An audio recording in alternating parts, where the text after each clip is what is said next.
Estamos de volta com o podcast do Sindicato dos Jornalistas, A Palavra é Tua, que no mês de maio vai falar sobre um assunto muito importante, o meio ambiente. A nossa convidada de hoje, a professora Ilza Maria Tourinho Girardi, graduada pela URGS, fez mestrado em comunicação pela Universidade Metodista de São Paulo, doutorado em Ciências da Comunicação pela Universidade de São Paulo, com estágio doutoral na Universidade Autônoma de Barcelona. Professora titular aposentada da Universidade Federal do Rio Grande do Sul e atualmente professora convidada no programa de pós-graduação da URGS.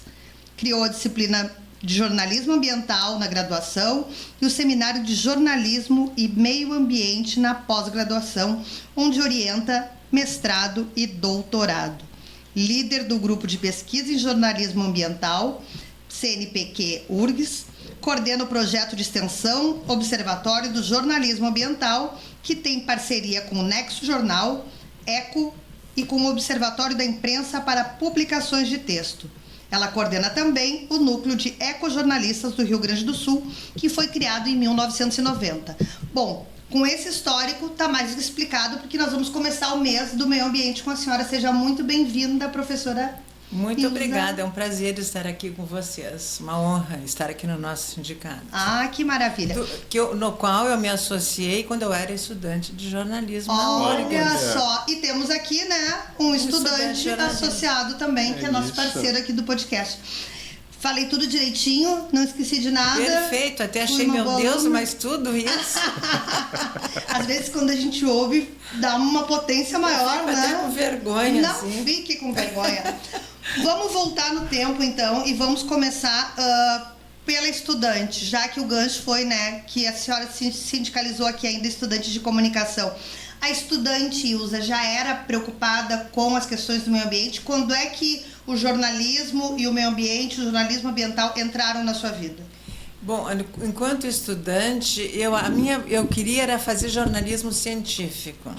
Era assim, mas era um jornalismo de natureza, sabe? De viajar e depois relatar, sei lá, assim, conhecer lugares interessantes, né? De realmente florestas, lugares assim lindos de natureza. Mas não tinha, a gente nem falava em jornalismo ambiental na época, mas me chamou a atenção para essa questão do meio ambiente em 1975, que foi o ano em que eu me formei, quando teve aquele episódio assim que foi para a história, né, do jornalismo ambiental e do meio ambiente, que foi quando o Lutzenberger subiu na árvore ali na Tibuana, ali na João Pessoa, junto com um estudante era de engenharia, depois ele foi para agronomia, que ele subiu lá para evitar a retirada, a derrubada da árvore, e a árvore permaneceu lá. Então, aquilo foi um evento que chamou muita atenção da imprensa. Eu estava fazendo estágio na época, era TV Gaúcha, e assim foi uma das jornalistas lá para fazer a cobertura e relatou para nós que teve até, em algum momento, a ação da Brigada Militar querendo reprimir, né, os manifestantes. Naquela época, imagina. E aí eu comecei a me ligar nisso. Depois eu me formei e já com esse gosto que eu tinha pela questão ambiental, eu fiz concurso para a Secretaria da Agricultura e eu fui trabalhar na Secretaria da Agricultura como jornalista, mas assim, na Secretaria da Agricultura, tive a oportunidade de conhecer também um departamento e uns agrônomos que trabalhavam no Departamento de Recursos Naturais Renováveis, que era uma outra visão, né? Mas um dos locais onde eu trabalhei bastante tempo, eles não havia nenhuma preocupação ambiental, mas aí começou a aguçar a minha preocupação com o meio ambiente, trabalhava com agrotóxicos, sim, todas as questões que eram usuais e que ninguém questionava, né? E foi assim. Depois, eu não sei... Pode falando, pode contando sua história. E aí, depois fui para a universidade, né? Mas assim, eu fui assessora de imprensa da Sociedade de Agronomia do Rio Grande do Sul, que eu fui convidada, E aí lá eu tive contato com agrônomos que estavam trabalhando na lei dos agrotóxicos. Com o Lutzenberger, Sebastião Pinheiro, Jacques Saldanha. E com eles daí sim é que me deu o clique, que eu aprendi. E aí foi só assim, né, avançando. E aí veio a questão da criação do Núcleo de Ecojornalistas, em 1990. Fiz parte da Cooperativa Ecológica Colmeia também. Eu sou associada na Agapam hoje, mas assim, o Núcleo de Ecojornalistas, que foi criado em 1990, em reunião aqui no sindicato, né, com prestígio do sindicato, foi assim um marco muito importante na vida de muitos jornalistas. E na minha também, é claro. Com certeza. Não, na hora que nós fomos sentar para conversar e organizar, né, a pauta, nós tínhamos muitas dúvidas de quem seriam os outros 3 entrevistados, porque a senhora seria a primeira de qualquer forma, sim. Não teríamos a menor dúvida, né? Justamente por toda essa construção, todo esse trabalho que a senhora desenvolve há todos esses anos. Hoje é mais fácil falar sobre o meio ambiente, porque bem ou mal as pessoas algum entendimento têm. Ou ainda é difícil, ou ainda é um assunto assim um pouco difícil para entrar no circuito político, né, nas prefeituras, nos governos, nas secretarias, como a senhora mesmo participou. As pessoas têm mais entendimento hoje que é preciso falar sobre o meio ambiente? Olha, hoje, assim, vamos dizer, do ponto de vista do jornalismo, de trabalhar como jornalista, hoje é mais fácil porque há um entendimento do próprio meio jornalístico que a questão ambiental é importante. Quando nós começamos, eles achavam que isso era coisa de ecochatos e nós somos, inclusive, chamados de ecochatos por um dos jornais daqui por um pessoal no jornal daqui de Porto Alegre. Então, hoje, há essa compreensão. E também eu acho que no campo político, né, dos governos, as pessoas entendem a necessidade, mas o que eles entendem é muito diferente do que nós entendemos como necessidade. Quando eles falam em desenvolvimento sustentável, que é um conceito que ele é questionado, totalmente questionável, porque não existe desenvolvimento sustentável, é impossível haver desenvolvimento para sempre, tem que ter limites.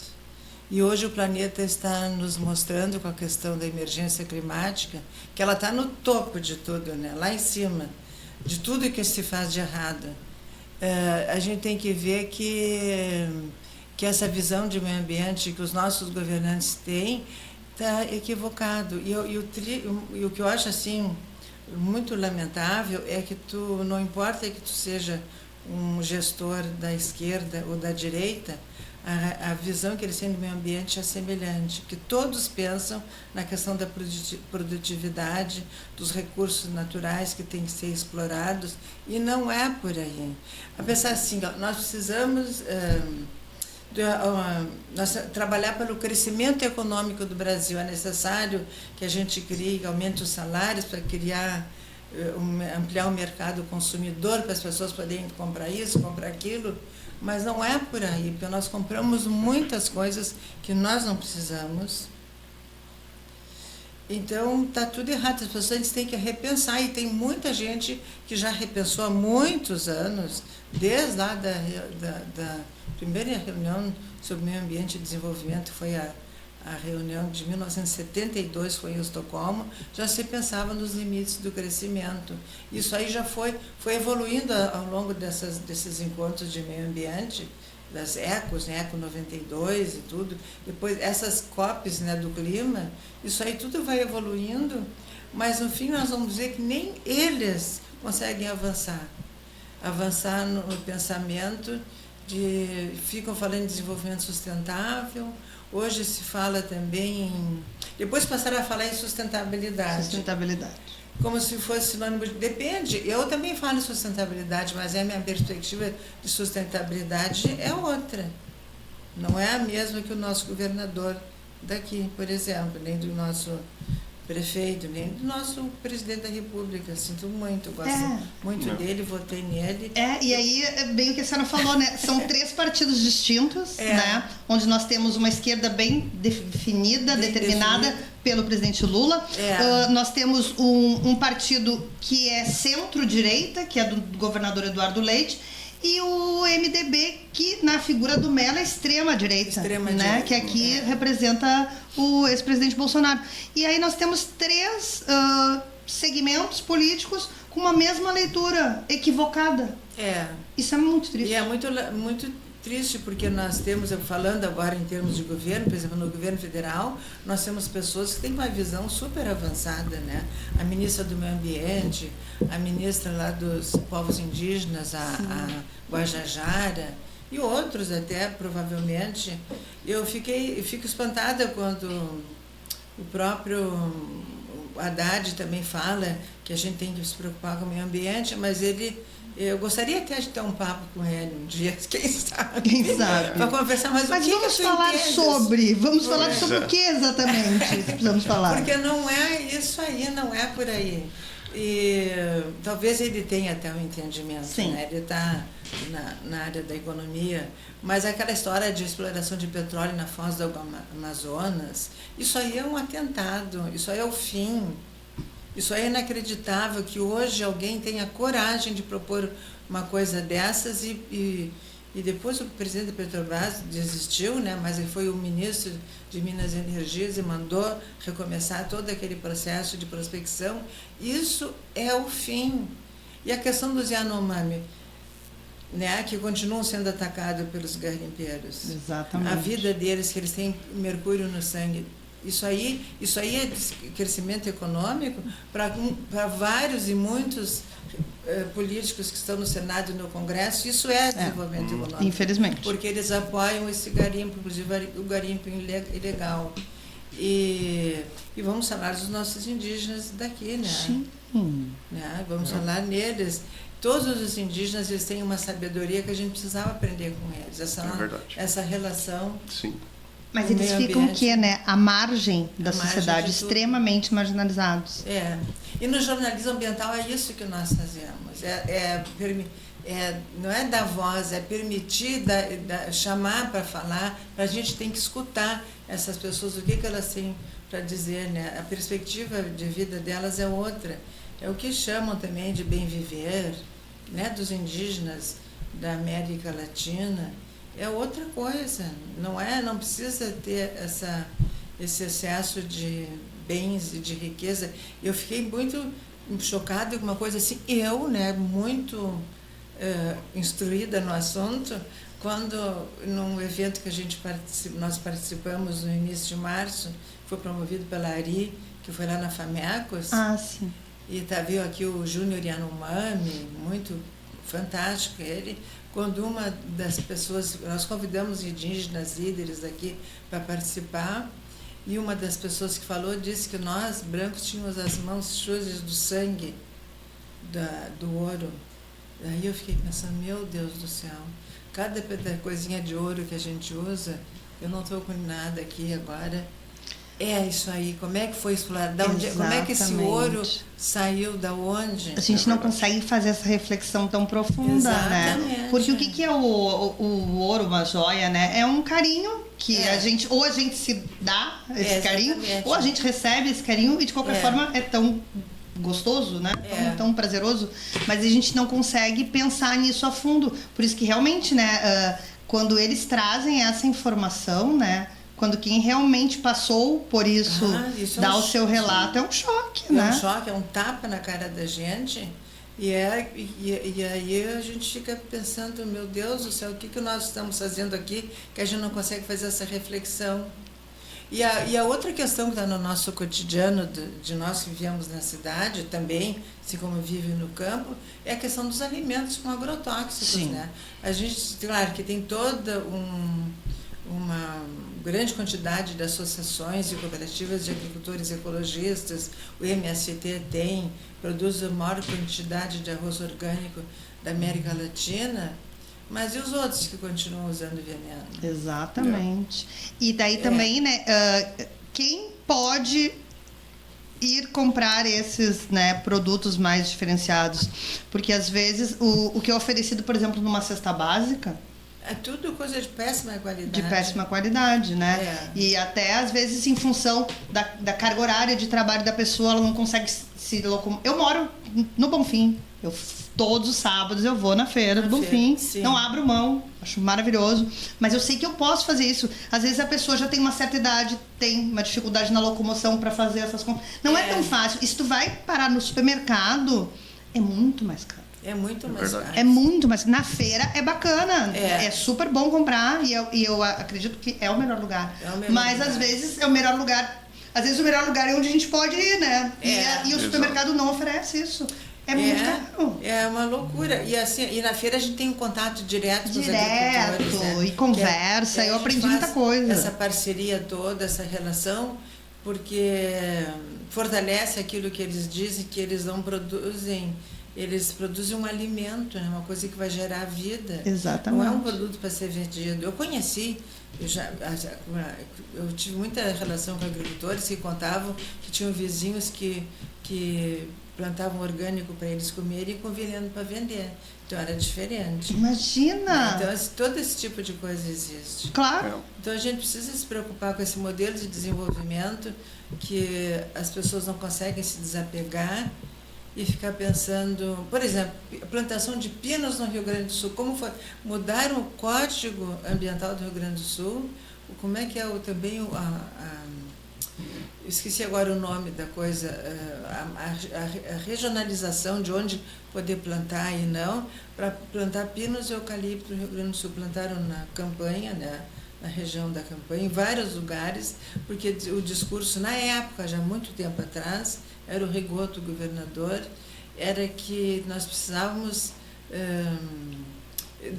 gerar emprego e renda para as pessoas desempregadas. Na região lá do sul, do Rio Grande do Sul também, região pobre, etc. e tal. Bom, gerou emprego e renda? E agora, sim, depois e a soja gerou emprego e renda? E agora inaugura um complexo carbonífero lá onde, em Candiota. Emprego e renda? E pessoas doentes? Por que não arranjam um outro tipo de ocupação para essas pessoas, se o nosso Pampa ele é tão rico, ele tem uma cultura riquíssima e é rico em biodiversidade, a quantidade de plantas e animais que existe no Pampa, não podiam também explorar o turismo no Pampa? Com certeza. Outras formas, outras coisas, sei lá. Por exemplo, a pecuária familiar é uma pecuária que não destrói o meio ambiente. O que os outros fazem é destrutivo. É verdade. Existe uma diferença entre agricultura e agronegócio. A agricultura está relacionada à cultura e desenvolvimento sustentável, né? E a questão de negócio está bem relacionada ao cifrão, né? E são assuntos de que eu acredito que nós deveríamos ter acesso a esse tipo de informação conforme o nosso entendimento, né? Então a gente tem que começar lá nos bancos escolares. A ter esse... conforme o entendimento, conforme vai passando, né, para chegar e ter uma opinião formada, efetiva sobre isso, né, entendendo, porque senão fica tudo muito solto. Fica tudo muito solto. Assim, nós temos que voltar a ter educação ambiental nas escolas, com professores bem formados, né, nesse campo. Isso já ocorreu no governo federal passado, né, governos passados e no estado também. Isso é fundamental para conseguir fazer um processo de alfabetização ecológica nas crianças, que tem muita sensibilidade e abertura para isso, que vão levar para casa, para a sua família. E disso tudo, os profissionais que vão surgir depois, não importa o ramo, eles já vão surgir com um pensamento diferente. Exatamente, porque é na educação efetiva que tu consegue transformar. É a criança que traz essa informação para dentro de casa e reforça e faz com que os pais modifiquem os seus hábitos. A verdade é essa. Eu vejo que o jornalismo convencional, ele traz muito os releases do que já aconteceu, das tragédias que já aconteceram, eles acabam não sendo tão preventivos nesse sentido. O valor notícia das matérias hoje de jornalismo ambiental dessa pauta, ele virou um capital político de alguns grupos? O que a senhora acha sobre isso? Em primeiro lugar, o jornalismo tinha que também trabalhar com o princípio da precaução. e não ficar só mostrando essas coisas que aconteceram, ficar naquilo, mas assim, ó, por que que nós, enquanto jornalistas, no exercício da nossa profissão, nos meios de comunicação, não pensamos mais a respeito das pautas e pensar, olha, mas isso não poderá gerar tais e tais e tais problemas, é o princípio da precaução. Isso que lá no passado, quando foi tratado da liberação dos transgênicos, durante 5 anos ele teve eu esqueci agora como é que é o nome, ele não pôde ser plantado no Brasil, depois foi liberado. Sim.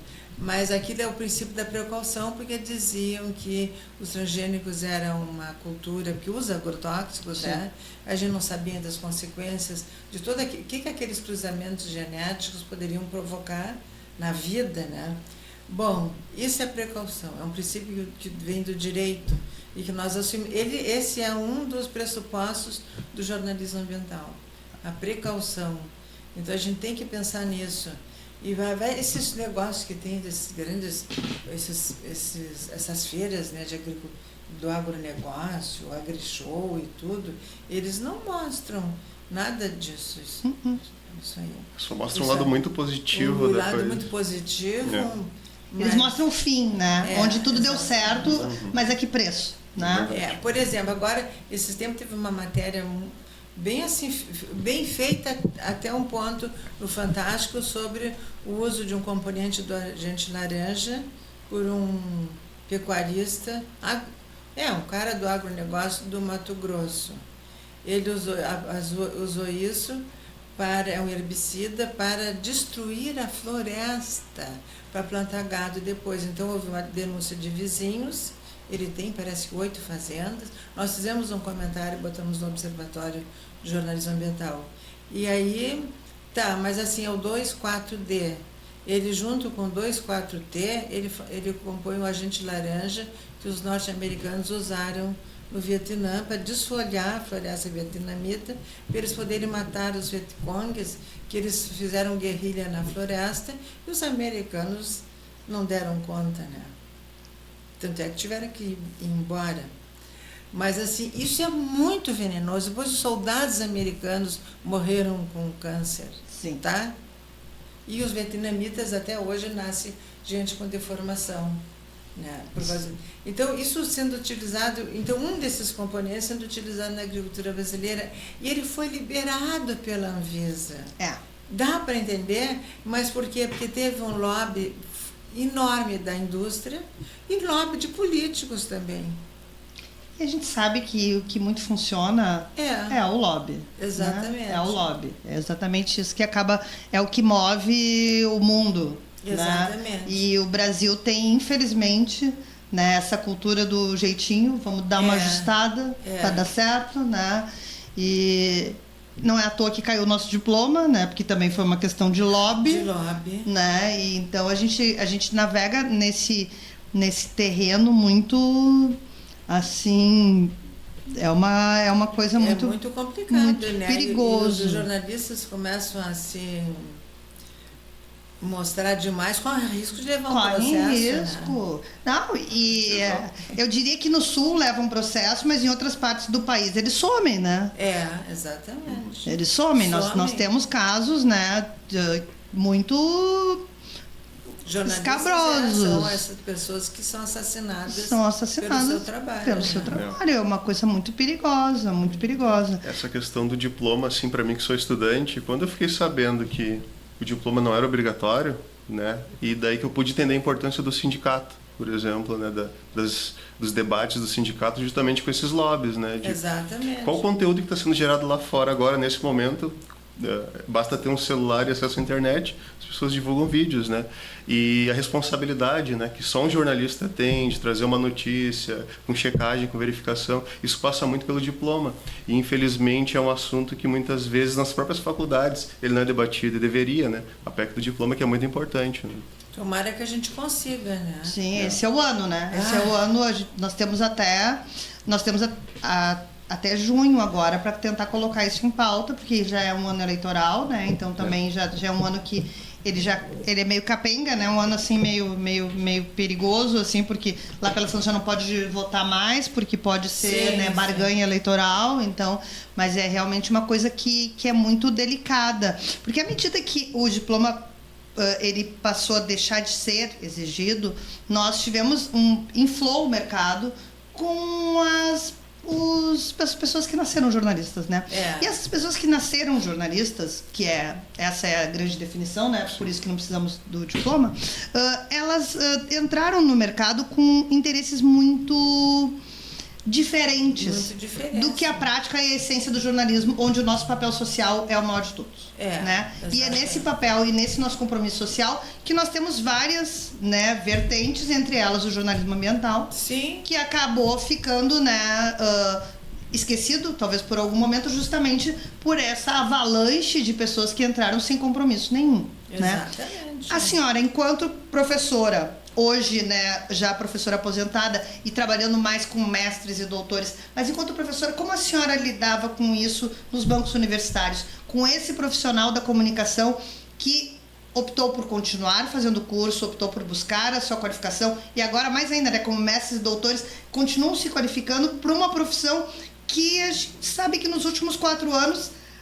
estava no descrédito, né? Estava no descrédito. Por 51% da população, digamos assim, né?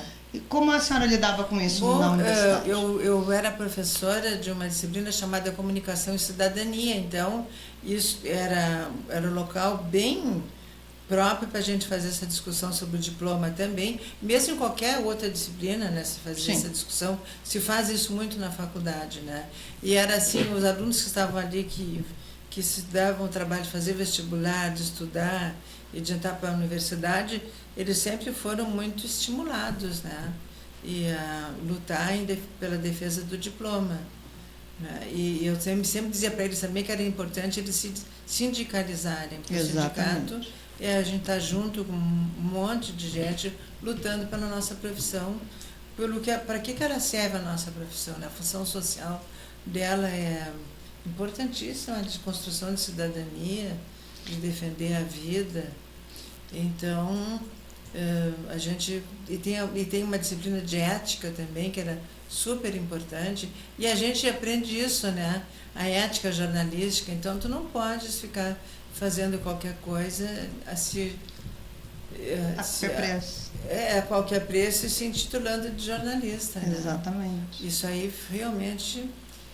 Foi muito grave o que aconteceu, o nosso diploma perdeu a obrigatoriedade, e eu espero que a gente consiga voltar a isso, porque olha assim, a quantidade de pessoas que fazem mestrado e doutorado e que estão trabalhando como jornalistas. Eles não estão trabalhando como professores, como jornalistas. Sim, buscando uma qualificação efetiva para levar para as redações de rádio, TV, de jornal, para que chegue na casa das pessoas, na casa de cada um de nós, notícias com maior qualidade. Né? E nessa área de meio ambiente tem muita gente qualificada trabalhando. Né? Do jornalismo, gente com formação nessa área trabalhando. Então Mas da mesma forma que existem, né, profissionais muito qualificados no mercado, nas redações eles estão um pouco escondidos, né? Eles não estão no setor propriamente. Porque eu, por exemplo, exercitei, né, meu lado produtora, e aí entrei em contato com o Pedro Dreyer, nosso segundo vice-presidente. Falei, Pedrinho, quem é que cuida do meio ambiente no Correio do Povo? Ele me disse, Vivi, não tem um setorista no Correio do Povo. Gente, não tem. Nenhum deles tem. Claro, não tenho a mesma abertura com a 0 Hora. Eu sou de televisão, né? Então é mais fácil eu fazer essas perguntas para o pessoal de TV.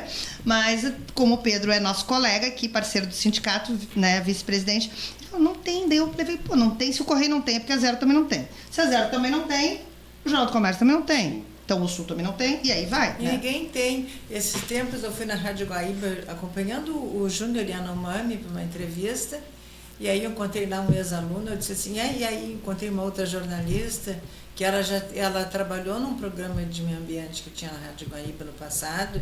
Eu disse, vocês tinham que ressuscitar esses programas. Exatamente. A Rádio Gaúcha também tinha um que era o Roberto Vilar até que fazia, Sim. sabe? O que a gente tem uma jornalista que está no Jornal do Comércio, ela tem uma coluna sobre meio ambiente, sobre cidade e meio ambiente, que é a Bruna, meu branco, agora esqueci sobre o nome dela, ela é excelente, e ela também tem um espaço na Band, e ela é muito boa, mas é só... Deixa eu ver se eu acho. Eu tenho no meu celular. Não, eu agora.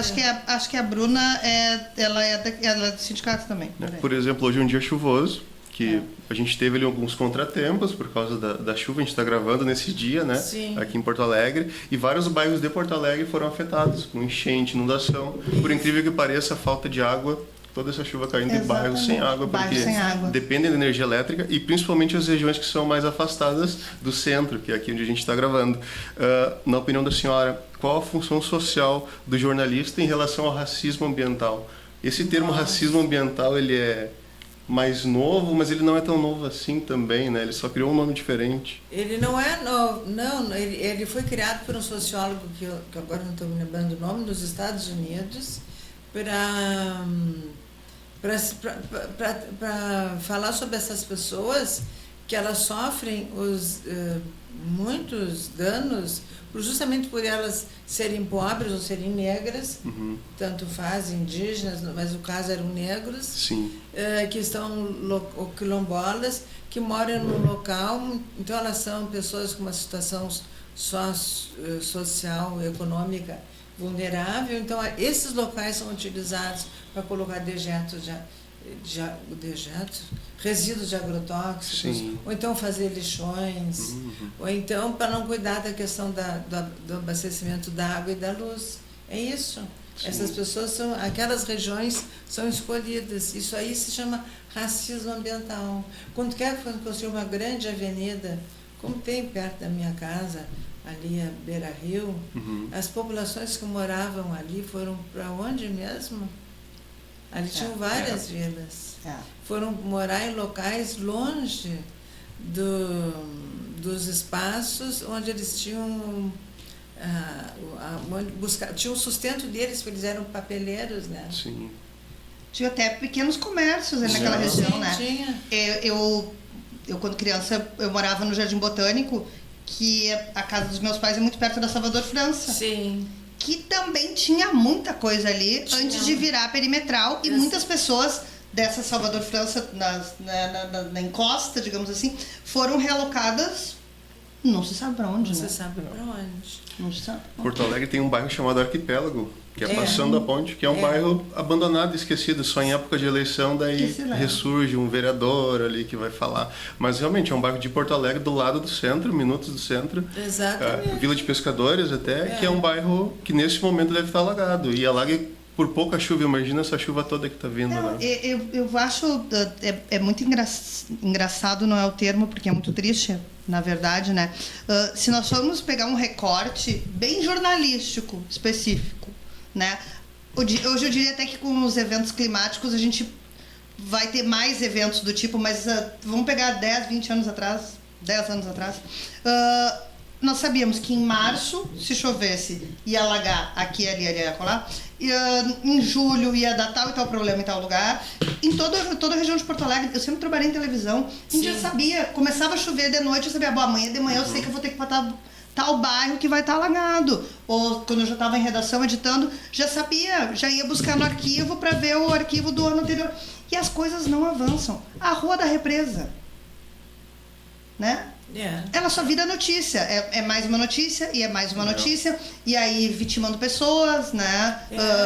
Pessoas perdendo suas vidas, perdendo suas casas, perdendo o pouco que tem, e continua só virando notícia. É a hora onde o jornalismo também não consegue fazer com que, de alguma forma, essa situação social se sobreponha à notícia negativa, né? Que vai dar audiência. Olha só. Porque o que dá audiência? Né? Nós sabemos, nós trabalhamos com o jornalismo diário, a gente sabe que as pessoas ligam mais a TV para ver, infelizmente, as desgraças. Infelizmente. Então, vai dar mais notícia a Rua da Represa, né, inundada, com morte, como já aconteceu, gente desaparecida, do que uma matéria buscando, afinal, o que seria necessário para que esse problema fosse resolvido. Nós também, né, vivemos esse O problema. jornalismo tinha que cobrar isso. Olha, por que Porto Alegre está passando constantemente por tantas melhorias na orla? Uhum. E ali o que foi a tentativa de privatizar a Redenção, o risco que corre o Marinha, que é um parque para lá de Democrática, uma hora meia quadra do Marinha. Uhum. Ali existe toda uma mistura de pessoas, é muito bonito, assim, é rico aquilo. É E o uma festa. acampamento, né? Também ali o Maurício Sirotsky. Aquilo ali é um escândalo que aconteceu ali. Para que isso? Por que esse dinheiro foi gasto ali? E ali, como dizia o professor Paulo Braque, ali já era um ecossistema que tinha os bichos que moravam ali. O que aconteceu com esses animais? Então, por que não resolver a situação dessas pessoas que vivem nessas áreas vulneráveis, das ilhas, por exemplo? Das ilhas, O que gente. fazer? Eu vi uma entrevista do prefeito dizer, porque tem que ter moradias, mas isso é difícil, mas assim, a construção civil, a especulação imobiliária continua a 1000 em Porto Alegre e para ter prédios vazios, né? Vazios. Bom, prédios do município e do governo vazios, que esses caberia só a eles decidirem o que querem fazer com esses prédios. E não fazem. Fora vereadores que se uniram para tentar derrubar o muro da Mauá, que foi a contenção quando subiu o nível do Guaíba, que é o que salvou Porto Alegre, é o que salvou o centro. Então tinha vereador debatendo a derrubada do muro que salvou o centro. Exatamente.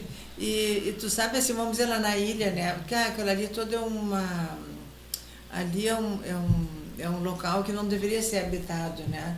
Mas as pessoas poderiam, então, já que estão ali, terem casas dignas, né? Sim. Aquelas palafitas, aquelas coisas assim, de uma forma que elas tivessem dignidade. É que esse termo, né? Lugares que não deveriam ser habitados, como as encostas dos morros e por aí. Mas essas pessoas não moram ali porque elas querem, elas não escolheram isso. Né? Elas foram levadas a essa situação. Então o poder público tem que fazer alguma coisa. Tem que fazer uma coisa. Agora, se são pescadores, eles são ribeirinhos, né? Mas ali não dá nem para pescar. Não. Né? Mas assim, ali tem toda aquela questão de recepção de resíduos, né, da cidade e que polui tudo. Então essas coisas podiam ser coordenadas, o poder público podia ajudar para as pessoas terem cooperativas, a coisa assim com saneamento, né, que as pessoas não ficassem numa situação num local insalubre, perigoso. E ali, como ali é tudo úmido, tu imagina, tudo aquilo vai para a água, né? Sim. É uma coisa assim. Eu já fiz projeto lá na ilha no passado, de rádios comunitárias, que não deu muito certo, muitos anos na faculdade, e a gente via a situação. E quando a água sobe, é um risco para aqueles moradores. Exatamente. Eles até as cobras entram dentro das casas. Sim, deles. é um horror. Aquela região é um horror. Até tem uma exploração turística no sentido de, a palavra é bem exploração mesmo, porque tem um passeio do catamarã, que sai aqui do centro e passa ali, mas só se fala realmente o lado mais bonito da questão. Né? Eles não vão entrar num viés de alagamento. Aquelas casas bonitas. Sim, as mansões que tem ali, né? As mansões que abandonam frequentemente seus cachorrinhos e que jogam em qualquer lugar. E tem uma senhora que ela tem uma cachorrada que é tudo cachorrinho de raça, que ela pega porque são abandonados. Aí tem uma colega minha lá da faculdade que tem um projeto lá e que ela rebanha muitos cachorros, daí consegue doadores, né? Pessoas que assumam serem tutores. É uma loucura, isso é bem inacreditável. O que acontece. E é um pouco, né? O descarte da vida. Olha, se eu vou descartar minhas cachorras. Aliás, elas foram adotadas, né? Então, como é que as pessoas têm coragem de descartar um bichinho que a gente tem é um individualismo, né? Eu acho que e que ao invés de nós somos seres que vivemos no coletivo e deveríamos desenvolver isso, daí voltando nos bancos escolares, né? E para a vida, para chegarmos como profissionais sabendo dividir, sabendo buscar a coletividade. O sindicato é o ambiente da coletividade, da sua profissão. E nós somos cada vez mais estimulados pelos patrões, pelos políticos a sermos seres individuais. Individuais, E aí, então, o que eu não preciso, eu descarto, o que também é uma coisa muito perigosa, né? As pessoas cada vez sabem menos ou são menos informadas sobre o que se deve descartar onde. O que é o arroio dilúvio, cheio de sofás, televisores, máquinas de lavar. É matéria sempre. Ah, subiu o arroio. Ah, o que tem? Já fiz 20 matérias. Exatamente. Né? Então as pessoas continuam não sabendo porque elas não são estimuladas a se preocupar com isso. Ah, tá atrapalhando na minha casa, né? Então eu vou jogar ali na rua. Agora, se alguém vai tropeçar na rua, cair, se quebrar, ou se eu vou fazer com que aquele bueiro, né, fique entupido e vai prejudicar a casa de alguém. Isso aí tem que ter um trabalho de educação ambiental permanente dos poderes públicos, das escolas, né? E das universidades, e o poder público junto com os meios de comunicação, que deveriam ter espaços frequentes de dando dicas e alertando as pessoas sobre essa questão ambiental, onde descartar, como fazer. E é isso também, então, agora voltando para o nosso jornalismo, né, que a gente está falando de jornalismo, Sim. O jornalismo ambiental, ele trata disso. É disso que a gente... Qualquer jornal, aliás, o jornalismo ambiental, ele é esse campo do conhecimento, ele procura mostrar como o jornalismo de qualquer especialização deveria atuar, do jornalismo esportivo ao político, né, ao cultural, porque a questão ambiental ela perpassa tudo. Né? Então isso que nós estamos discutindo agora, todo esse tempo, isso aí é tema de uma disciplina de jornalismo ambiental, para as pessoas desenvolverem um pensamento complexo e aprenderem a fazer essas correlações entre todos os eventos, porque tudo na vida está interconectado. Então, se acontece um dos filamentos disso, vai afetar todo o outro. É o pensamento sistêmico, complexo, e a gente precisa, para aprender isso, ler muito também, estudar com os filósofos, com os sociólogos. Estimular nossas crianças. Exatamente, para a gente pensar. E com os indígenas, existem muitos textos indígenas, o Ayrton Krenak, eu estou lendo um livro que é sobre os sonhos dos Yanomami, e como é que a função dos sonhos na vida deles. Comecei a ler, e é muito bacana, assim, ó, ver essa outra perspectiva de relação da gente com o outro, com a comunidade, com a família, com o próximo. E aí, assim, a árvore é minha irmã, o rio é meu irmão. Eu achei, assim, muito bonito quando eu me dei conta disso, quando teve aquela tragédia lá da Samarco, que o Rio Doce ficou daquele jeito, né? Que os Krenak choravam na beira do rio e choravam a morte. Eles choravam a morte do irmão, do pai, do avô, que o rio é tudo para eles. Porque é uma irmandade, né? E se a gente não conseguir pensar que isso é uma irmandade, nós vamos continuar destruindo. E aí aquilo que, de uma forma, pensando mais radical, isso aí é um pensamento do conquistador, aquele que conquista, domina, escraviza, né? Explora, é um pensamento machista e está ligado a toda uma perspectiva branca, né? Ocidental. Então é isso que a gente tem que romper com esse pensamento, sabe? É o pensamento de dominar. Eles querem dominar a natureza. Então tu vai transformar ali a orla do Guaíba numa coisinha toda bonitinha, tipo aqueles jardinzinhos europeus que as árvores são cortadas, aquela coisa ridícula que as pessoas acham lindo. Isso aí significa dominar a natureza. Sim. A Vandana Shiva chama isso de monoculturas da mente. Olha só. E na soja, o que tu faz? Tu vai plantar soja transgênica. A soja transgênica, todas as plantas são iguais. Sim. Então, tu tens ali uma coisa que todo mundo é igual. É como se fosse um quartel, né? Os soldadinhos todos do mesmo jeito, ninguém pode pensar diferente. E assim é mais fácil a gente dominar. Mais fácil dominar, né? As cabeças e a natureza. Então, o que a gente faz com a natureza é o reflexo do que é a nossa cabeça. Tá cheio de...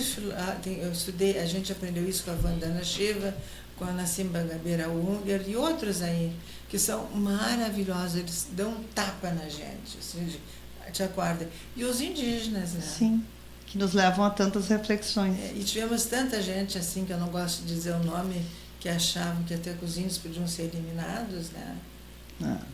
Eles sofreram muito no tempo da ditadura, né? Sim. Sofreram horrores, né?